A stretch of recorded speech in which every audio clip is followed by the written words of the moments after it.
ನಮಸ್ಕಾರ ಸ್ನೇಹಿತರೆ, ಎಲ್ಲರಿಗೂ ಆಸಕ್ತಿ ಅಕಾಡೆಮಿ ಯೂಟ್ಯೂಬ್ ಚಾನಲ್ಗೆ ಸ್ವಾಗತ.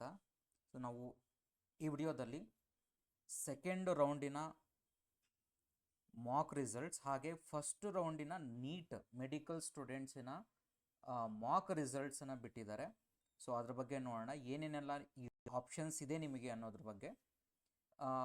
ಈಗ ನೋಡೋದಾದ್ರೆ ಫಸ್ಟ್ ನೀವು ಹೋಮ್ಗೆ ಹೋದರೆ UG ನೀಟ್ 2026 ಮೇಲೆ ಕ್ಲಿಕ್ ಮಾಡಿದ್ರೆ, ಸೊ ಇಲ್ಲಿ ನೋಡ್ಬೋದು ಎರಡನೇ ಸುತ್ತಿನ ಅಣುಕು ಸೀಟು ಹಂಚಿಕೆ ಫಲಿತಾಂಶದ ಲಿಂಕ್ ಅಂತ ಕೊಟ್ಟಿದ್ದಾರೆ.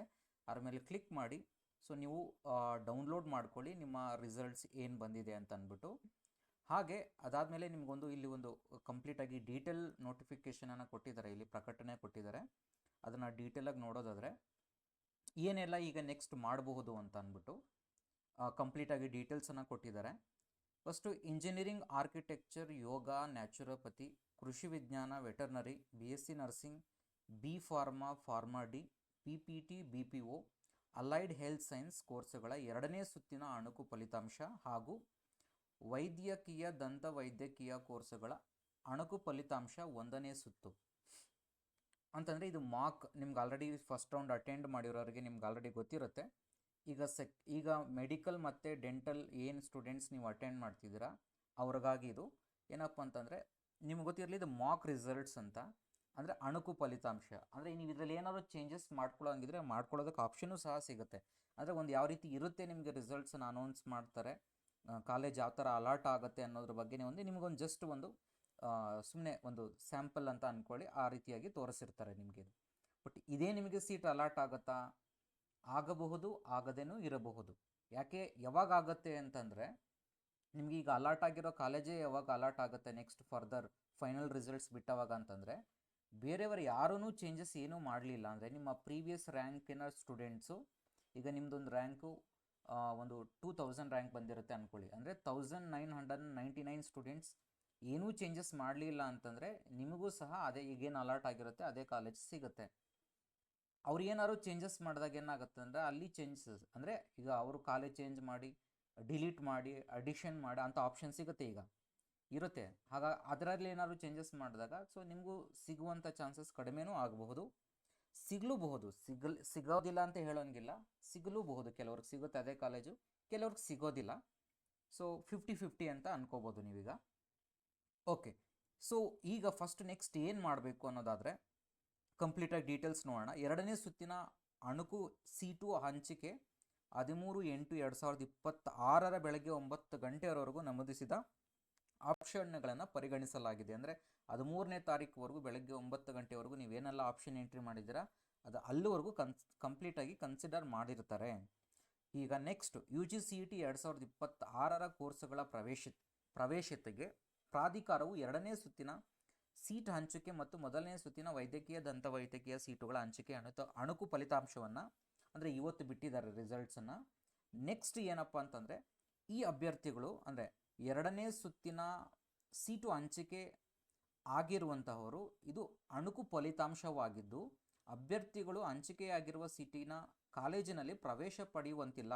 ಅಂದರೆ ನೀವೀಗೇನು ಅಲಾಟ್ ಆಗಿರುತ್ತೆ ಸೀಟು, ನನಗೆ ಸೀಟ್ ಸಿಕ್ಬಿಡ್ತು ಬಿಡು ಅಂದ್ಬಿಟ್ಟು ಡೈರೆಕ್ಟಾಗಿ ಹೋಗಿ ಅಡ್ಮಿಷನ್ ಆಗೋದು ಕಾಲೇಜಲ್ಲಿ ಆ ಥರ ಏನೂ ಮಾಡೋ ಹಾಗಿಲ್ಲ. ಸೊ ಇದು ಓನ್ಲಿ ಜಸ್ಟ್ ಅಣುಕು ಅಷ್ಟೇ, ಓಕೆನಾ? ಇದು ಅಣುಕು ಅಷ್ಟೇ. ನಿಮಗೆ ಯಾವಾಗ ನೀವು ಅಡ್ಮಿಷನ್ಸ್ ಮಾಡಬಹುದು ಅಂತಂದರೆ ನಿಮಗೆ ಫೈನಲ್ ರಿಸಲ್ಟ್ಸನ್ನು ಬಿಡ್ತಾರೆ. ಇದಾದಮೇಲೆ ನಿಮ್ಗೇನು ಈಗ ಚೇಂಜಸ್ ಮಾಡ್ಕೊಳ್ಳೋಕೆ ಆಪ್ಷನ್ ಕೊಟ್ಟಿರ್ತಾರೆ, ಇದಾದ ನಂತರ ನಿಮಗೆ ಫೈನಲ್ ರಿಸಲ್ಟ್ಸ್ ಬಿಡ್ತಾರೆ. ಅದಾದ ನಂತರ ನೀವು ಅಡ್ಮಿಷನನ್ನು ಹೋಗ್ಬೋದು. ಅಲ್ಲಿವರೆಗೂ ನೀವು ಯಾವುದೇ ರೀತಿಯಾದಂಥ ಈಗೇನು ಕಾಲೇಜ್ ಅಲಾಟ್ ಆಗಿದೆ ಅದನ್ನು ನೀವು ಹೋಗಿ ಅಡ್ಮಿಷನ್ ಆಗುವಂತಿಲ್ಲ. ನೆಕ್ಸ್ಟು ಕಾಲೇಜು ವಾರು, ಕೋರ್ಸು ವಾರು, ಪ್ರವರ್ಗವಾರು ಕಟ್ ಆಫ್ ರ್ಯಾಂಕ್ಗಳನ್ನು ಇತರೆ ವಿವರವಾದ ಸೂಚನೆಗಳನ್ನು ಪ್ರಾಧಿಕಾರದ ವೆಬ್ಸೈಟಿನಲ್ಲಿ ಪ್ರಕಟಿಸಲಾಗಿದೆ. ಅಂದರೆ ನಿಮಗೆ ಏನಿತ್ತು ಕಟ್ ಆಫ್ ಅನ್ನುವಂಥದ್ದನ್ನು ಈಗ ಅಂದರೆ ಈಗೇನಕ್ಕೆ ಅದು ಯೂಸ್ ಆಗುತ್ತೆ ಅಂದರೆ ಕಟ್ ಆಫ್ ರ್ಯಾಂಕ್ ಅನ್ನೋದು ಈಗ ಆಲ್ರೆಡಿ ನಿಮಗೆ ಸೀಟ್ ಅಲಾಟ್ ಆಗಿರುತ್ತೆ. ಸೊ ನಿಮಗೆ ಏನು ಕಾಲೇಜಸನ್ನು ನೀವು ಆ್ಯಡ್ ಮಾಡ್ಕೊಂಡಿರ್ತೀರಾ, ಈಗ ನಿಮಗೆ ಕಟ್ ಆಫ್ ರ್ಯಾಂಕ್ ಇರೋದ್ರಿಂದ ಈಗ ಏನು ಮಾಡ್ತೀರಾ, ಯಾವುದೋ ಒಂದು ಕಾಲೇಜ್ ಬೇಕು ಅಂತಂದಿರ್ತೀರ, ಅದನ್ನು ತೊಗೊಂಡೋಗಿ ಕೆಳಗಡೆ ಹಾಕಿರ್ತೀರ ಅಂತ ಅಂದ್ಕೊಳ್ಳಿ. ಸೊ ಆ ಕಾಲೇಜಿಗೆ ನೀವೇನು ಅಂದ್ಕೊಂಡಿರ್ತೀರ ಅದು ನನಗೆ ಸಿಗಲ್ಲ ಅಂತ ನೀವೇನು ಮಾಡಿರ್ತೀರ, ಕೆಳಗಡೆ ಹೋಗಿ ತೊಗೊಂಡೋಗಿ ಹಾಕಿರ್ತೀರ. ಈಗ ಕಟ್ ಆಫನ್ನು ನೋಡಿದಾಗ ಅದೇ ಕಾಲೇಜಲ್ಲಿ ನಿಮ್ಮ ರ್ಯಾಂಕಿಗಿಂತೂ ಕಡಿಮೆ ಇರುತ್ತೆ, ಬಟ್ ಅದು ನಿಮ್ಗೆ ಇಷ್ಟ ಇರುತ್ತೆ. ಆಗ ನೀವು ಏನು ಮಾಡ್ಕೋಬೋದು, ನಿಮಗೊಂದು ಐಡಿಯಾ ಸಿಗುತ್ತೆ, ಆ ಕಾಲೇಜಿನಲ್ಲಿ ನನಗೆ ಸಿಗೋ ಪ್ರಾಬಬಿಲಿಟಿ ಇದೆ, ಹಾಗಾಗಿರೋದ್ರಿಂದ ಅದನ್ನ ಮೇಲೆ ಹಾಕ್ಕೋಬೋದು ಅನ್ನೋದು. ನಿಮಗೆ ಅದಿಷ್ಟ, ನಿಮ್ಗೆ ಯಾವ ಕಾಲೇಜ್ ಇಷ್ಟ ಆಗಿರುತ್ತೋ ಅದನ್ನು ಹಾಕ್ಕೊಳ್ಳಿ ಫಸ್ಟು.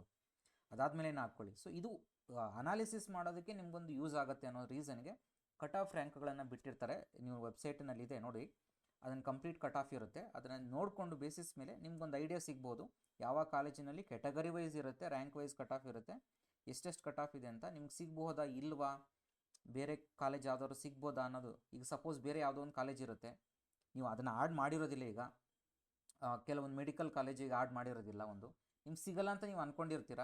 ಬಟ್ ಈಗ ಕಟ್ ಆಫ್ ನೋಡ್ತೀರಾ, ಅದನ್ನು ನಿಮ್ಮ ಕ್ಯಾಟಗರಿಗೆ ಆ ಕಟ್ ಆಫ್ ಏನಿರುತ್ತೆ ನಿಮಗಿಂತೂ ನಿಮ್ಮ ರ್ಯಾಂಕ್ಗಿಂತ ಇನ್ನೂ ಜಾಸ್ತಿ ರ್ಯಾಂಕ್ ಕಟ್ ಆಫ್ ಇರುತ್ತೆ. ಹಾಗಾಗಿರೋದ್ರಿಂದ ಏನು ಮಾಡ್ಬೋದು, ನೀವು ಪಾಸಿಬಿಲಿಟಿ ನಾನು ಥಿಂಕ್ ಮಾಡ್ಬೋದು, ಓಕೆ ನಾನು ಇದನ್ನು ಆ್ಯಡ್ ಮಾಡಿಲ್ಲ, ಹಾಗಾಗಿರೋದ್ರಿಂದ ಮಿಸ್ ಆಗಿದೆ, ಸೊ ಸಿಗೋ ಚಾನ್ಸಸ್ ಇದೆ, ಅದನ್ನು ಆ್ಯಡ್ ಮಾಡ್ಕೊಳ್ಳೋಣ ಅನ್ನುವಂಥ ರೀಸನ್ಗೆ ನಿಮಗೆ ಕಟ್ ಆಫ್ ಯೂಸ್ ಆಗುತ್ತೆ. ಚೆಕ್ ಮಾಡ್ಕೊಳ್ಳಿ ಡೀಟೇಲ್ಸ್ನೆಲ್ಲ, ಕಟ್ ಆಫ್ ಕಾಲೇಜ್ ವೈಸ್, ಹಾಗೆ ರ್ಯಾಂಕ್ ವೈಸ್, ಹಾಗೆ ನಿಮ್ಮ ಕ್ಯಾಟಗರಿ ವೈಸು ಕಟ್ ಆಫ್ಗಳನ್ನು ಮೆನ್ಷನ್ ಮಾಡಿದ್ದಾರೆ, ಬಿಟ್ಟಿದ್ದಾರೆ ಆಲ್ರೆಡಿ. ಅದ್ರ ಬೇಸಿಸ್ ಮೇಲೆ ನೀವು ಚೆಕ್ ಮಾಡ್ಕೊಳ್ಳಿ. ಯಾವ್ದಾದ್ರು ನೆಕ್ಸ್ಟು ಇದಾದ ನಂತರ ದಿನಾಂಕ 20/8/2026 ಬೆಳಗ್ಗೆ 9 ಒಳಗೆ ಇಚ್ಛೆಗಳನ್ನು ಸೇರಿಸಬಹುದು. ಅಂದರೆ ನೀವು ಏನಾದ್ರು ಆ್ಯಡ್ ಮಾಡೋಂಗಿದ್ರೆ, ಇನ್ನೂ ಏನಾದ್ರು ಆ್ಯಡ್ ಮಾಡೋಂಗಿದ್ರೆ ಆ್ಯಡ್ ಮಾಡಬಹುದು, ಅಥವಾ ಬೇಡವಾದಲ್ಲಿ ತೆಗೆಯಬಹುದು. ಅಂದರೆ ಈಗೇನು ಆ್ಯಡ್ ಮಾಡಿರ್ತೀರ ಅದರಲ್ಲಿ ನನಗೆ ಬೇಡ ಇದನ್ನು ಅನ್ನೋಂಗೆ ಡಿಲೀಟ್ ಮಾಡ್ಕೋಬಹುದು. ಕ್ರಮಾಂಕ ಬದಲಿಸಿಕೊಳ್ಳಬಹುದು. ಅಂದರೆ ನೀವು ಏನಾದ್ರು ಆರ್ಡರ್ ಚೇಂಜ್ ಮಾಡ್ಕೊಳ್ತೀನಿ ಅಂತಂದರೆ, ಯಾವುದೋ ಒಂದು 10th ಹಾಕಿರ್ತೀರ ಕಾಲೇಜನ್ನು, ಇಲ್ಲ ನಾನು ಅದನ್ನು ಫಸ್ಟ್ ಹಾಕ್ಕೊಳ್ತೀನಿ, ಇಲ್ಲ ಸೆಕೆಂಡ್ ಹಾಕ್ಕೊಳ್ತೀನಿ, ಅಥವಾ ಅದನ್ನು 20ನೇ ಕಾಲೇಜ್, ನೀವು ಯಾವ ಥರ ಆರ್ಡರ್ ಬೇಕಾದ್ರೂ ಈಗೂ ಚೇಂಜ್ ಮಾಡ್ಕೊಳ್ಬಹುದು. ಸೊ ಇದು ಕಂಪ್ಲೀಟಾಗಿ ಇರುತ್ತೆ. ಈಗ ಹೊಸದಾಗಿ ಯಾವ್ದಾದ್ರು ಆ್ಯಡ್ ಮಾಡೋಂಗಿದ್ರೆ ಆ್ಯಡ್ ಮಾಡ್ಕೋಬೋದು, ಡಿಲೀಟ್ ಮಾಡೋಂಗಿದ್ರೆ ಮಾಡ್ಕೋಬೋದು, ಅಥವಾ ಆಲ್ಟರೇಷನ್ ಅಂದರೆ ನೀವು ಆರ್ಡರನ್ನು ಬೇಕಾದ್ರೆ ಚೇಂಜ್ ಮಾಡ್ಕೊಳ್ಳುವಂಥ ಆಪ್ಷನ್ ಈಗ ಕೊಟ್ಟಿದ್ದಾರೆ. ಯಾವಾಗವರೆಗೂ ಮಾಡ್ಬೋದು ಅಂತಂದರೆ 20ನೇ ತಾರೀಕುವರೆಗೂ ಬೆಳಗ್ಗೆ 9 ಗಂಟೆ ಒಳಗಡೆ ಮಾಡ್ಕೋಬೇಕಾಗತ್ತೆ. ಅದ್ರ ಒಳಗಡೆ ಅದಾದ ಮೇಲೆ ನಿಮಗೆ ಆಪ್ಷನ್ ಸಿಗೋದಿಲ್ಲ. ಈಗ ಯಾಕೆ ಎಷ್ಟು ಟೈಮ್ ಕೊಟ್ಟಿದ್ದಾರೆ ಆ್ಯಕ್ಚುಲಿ ಹೇಳಬೇಕು ಅಂತಂದರೆ, ಮಾರ್ಕ್ ರಿಸಲ್ಟ್ಸನ್ನು ಬಿಡ್ತಿರಲಿಲ್ಲ. ಯಾಕೆ ಮಾರ್ಕ್ ರಿಸಲ್ಟ್ಸನ್ನು ಬಿಟ್ಟಿರೋದು ಎಸ್ಪೆಷಲಿ ನೀಟಿಗೆ ಅಂತಂದರೆ, ಈಗ ಸ್ವಲ್ಪ ನಿಮಗೆ ಗೊತ್ತಿರಲಿ, ಸ್ವಲ್ಪ ಆಲ್ ಇಂಡಿಯಾ ಕೋಟಾ ಸೀಟ್ಸ್ ಏನಿದೆ ಅವರು ಸ್ವಲ್ಪ ಶೆಡ್ಯೂಲನ್ನು ಸ್ವಲ್ಪ ಚೇಂಜ್ ಮಾಡಿರೋದ್ರಿಂದ, ಟೈಮ್ ಸಿಕ್ಕಿರೋದ್ರಿಂದ ಆ ಟೈಮಲ್ಲಿ ಏನು ಮಾಡೋದಂತ ಇರಲಿ ಅಂದ್ಬಿಟ್ಟು ಈ ಅಣಕು ಸೀಟ್ ಹಂಚಿಕೆಯನ್ನು ಬಿಟ್ಟಿರೋದು ಅಷ್ಟೇ. ಇಲ್ಲಾಂದರೆ ಯೂಶ್ವಲಿ ಬಿಡ್ತಿರಲಿಲ್ಲ ಈಗಿದ್ದ ಸಿಚುವೇಶನ್ಗೆ, ಯಾಕಂದರೆ ಟೈಮ್ ಇರಲಿಲ್ಲ. ಬಟ್ ಹಾಗಾಗಿರೋದ್ರಿಂದ ನಿಮಗೆ ಸ್ವಲ್ಪ ಟೈಮ್ ಸಿಕ್ಕಿದೆ. ಓಕೆ, ಈಗ ನೆಕ್ಸ್ಟ್ ಇನ್ನೊಂದು ಏನಪ್ಪ ಅಂತಂದರೆ, ಈಗ ಯಾರೆಲ್ಲ ಇನ್ನೊಂದು .6 ನೋಡ್ಬೋದು ನೀವು, UG ನೀಟ್ 2020ರಲ್ಲಿ ಅರ್ಹತೆ ಇರುವ ಆದರೆ ನೋಂದಣಿ ಮಾಡದಿರುವ, ಈಗ ಇನ್ನೂ ರಿಜಿಸ್ಟ್ರೇಷನ್ ಮಾಡದೇ ಇರೋರು, ಅಥವಾ ನೀಟ್ ರೋಲ್ ನಂಬರನ್ನು ಲಿಂಕ್ ಮಾಡದೇ ಇರುವಂಥವರು, ಅವ್ರಿಗೂ ಸಹ ಆಪ್ಷನ್ ಕೊಟ್ಟಿದ್ದಾರೆ. 18ನೇ ತಾರೀಕು ಅಂದರೆ ನಾಳೆ ಬೆಳಗ್ಗೆ ಸಂಜೆ 6 ಗಂಟೆಯ ಒಳಗಡೆ ನೀವು ರಿಜಿಸ್ಟ್ರೇಷನ್ ಮಾಡಿಕೊಂಡು ನೀಟ್ ರೋಲ್ ನಂಬರನ್ನು ಲಿಂಕ್ ಮಾಡಿ, ಅದಾದ ನಂತರ ನೀವು ವೆರಿಫಿಕೇಷನ್ ಸ್ಲಿಪ್ಪನ್ನು ಡೌನ್ಲೋಡ್ ಮಾಡಿಕೊಂಡು ಆಪ್ಷನ್ ಎಂಟ್ರಿನ ಮಾಡಬಹುದು ಅನ್ನೋದು ಕೂಡ ಆಪ್ಷನ್ ಕೊಟ್ಟಿದ್ದಾರೆ ನೋಡಿ. ಯಾರೆಲ್ಲ ಇನ್ನೂ ರಿಜಿಸ್ಟ್ರೇಷನ್ ಮಾಡ್ಕೊಂಡಿಲ್ಲ, ನೀಟ್ ರೋಲ್ ನಂಬರನ್ನು ಲಿಂಕ್ ಮಾಡಿಲ್ಲ, ಅವ್ರಿಗೂ ಸಹ ಆಪ್ಷನ್ ಕೊಟ್ಟಿದ್ದಾರೆ. ನಾಳೆ ಸಂಜೆ 6 ಗಂಟೆ ಒಳಗಡೆ ನೀವು ಲಿಂಕ್ ಮಾಡಿ ವೆರಿಫಿಕೇಷನ್ ಸ್ಲಿಪ್ಪನ್ನು ಡೌನ್ಲೋಡ್ ಮಾಡಿಕೊಂಡು ಆಪ್ಷನ್ ಎಂಟ್ರಿಯನ್ನು ಮಾಡಬಹುದು. ಸೊ ಅದಾದ ನಂತರ ನೀವು ಕಂಪ್ಲೀಟಾಗಿ ಮುಗಿದಿದ್ದಾದಮೇಲೆ ಯಾವುದೇ ಕಂಪ್ಲೀಟಾಗಿ ಆ್ಯಡ್ ಮಾಡಿಕೊಂಡು ಏನು ಚೇಂಜಸ್ ಬೇಕಾದ್ರೂ ಮಾಡ್ಕೊಳ್ಳಿ. ಸೊ ಅದಾದಮೇಲೆ ನಿಮಗೆ ಫೈನಲ್ ರಿಸಲ್ಟ್ಸನ್ನು ರಿಲೀಸ್ ಮಾಡ್ತಾರೆ. ಫೈನಲ್ ರಿಸಲ್ಟ್ಸನ್ನು ರಿಲೀಸ್ ಮಾಡಿದ್ದಾದಮೇಲೆ ಕಂಪ್ಲೀಟಾಗಿ ನೆಕ್ಸ್ಟು ಅಡ್ಮಿಷನ್ ಪ್ರೋಸೆಸ್ ಇರುತ್ತೆ. ನಿಮ್ಗೆ ಗೊತ್ತಿದೆ ಆಲ್ರೆಡಿ, ಚಾಯ್ಸಸ್ ಇರುತ್ತೆ. ಚಾಯ್ಸ್ 1, 2, 3, 4 ಚಾಯ್ಸ್ ABCD ಇರುತ್ತೆ. ಸೊ ನೀವಲ್ಲಿ ಚಾಯ್ಸ್ 1 ತೊಗೊಳ್ತೀರಾ, 2 ತೊಗೊಳ್ತೀರಾ, 3 ತೊಗೊಳ್ತೀರಾ, 4 ತೊಗೊಳ್ತೀರಾ, ಅದರ ಬಗ್ಗೆ ಇನ್ನೊಂದು ಡೀಟೇಲಾಗಿ ಡಿಸ್ಕಷನ್ ಮಾಡೋಣ. ಸೊ ಈಗ ನೆಕ್ಸ್ಟ್ ಸೆಕೆಂಡ್ ರೌಂಡ್ ಆದಮೇಲೆ ಸ್ವಲ್ಪ ನಿಮಗೆ ಪ್ರೊಸೀಜರ್ ಚೇಂಜ್ ಆಗುತ್ತೆ. ಏನಿರುತ್ತೆ ಅನ್ನೋದನ್ನು ಫೈನಲ್ ರಿಸಲ್ಟ್ಸ್ ರಿಲೀಸ್ ಆದಮೇಲೆ ನೋಡೋಣ. ಬಟ್ ಇವತ್ತಿನ ಮಟ್ಟಿಗೆ ಸೊ ಇವತ್ತು ಇಷ್ಟಿನ ವಿಚಾರ ಆಯಿತು. ಸೊ ದಯವಿಟ್ಟು ನನ್ನ ವಿಡಿಯೋನ ಲೈಕ್ ಮಾಡಿ, ಎಲ್ಲರಿಗೂ